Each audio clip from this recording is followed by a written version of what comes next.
Welcome back to the Lights Out podcast, bedtime stories for boys and girls around the world. Good evening, boys and girls. Are you ready for bed? Are you all snuggled up and ready for another Lights Out bedtime story? Good, because you're in for a treat tonight. We have got chapter 11 of Fing by David Williams.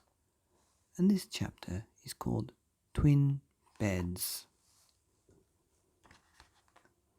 The big question was this: who would have to go to the deepest, darkest, jungliest jungle in search of this blasted thing? Sitting up in their twin beds, Mr. and Mrs. Meek discussed this. Way into the night. Of course, both were desperate not to go, but, being who they were, the argument was remarkably polite. "But you need a jolly good holiday, Father," began Mother with a smile. "You have been working so hard at the library. You should go."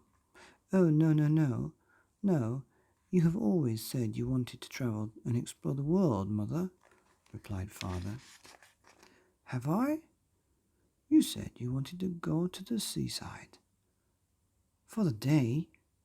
Well, this will be very much like a day out at the seaside." "In what way?"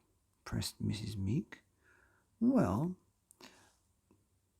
that stumped Mr. Meek rather. "There might be an ice cream van," he offered pitifully. "An ice cream van?" Mrs. Meek was incredulous. "In the deepest, darkest, jungliest jungle?" There was loud banging on the wall. Boom, boom, boom. "Keep it down in there," shouted Myrtle from her bedroom next door. I can barely hear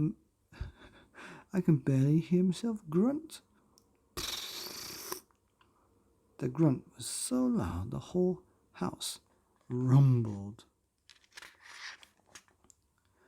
Needless to say, Mr. and Mrs. Meek both looked appalled. Mother suddenly had a thought and whispered to her husband, "Of course, one of us is going to have to stay behind and look after our darling daughter all on their own." "I'll go," replied, as quick as a flash. "To the deepest, darkest, jungliest jungle." "Yes, so that's settled then. Good night." With that, he switched off the light. Flick! Mr. Meek slept like a baby that night. He woke up every 2 hours, crying his eyes out. The end of Chapter 11, Twin Beds of Fing by David Williams, here on the Lights Out podcast. Bedtime stories for boys and girls around the world. Good night.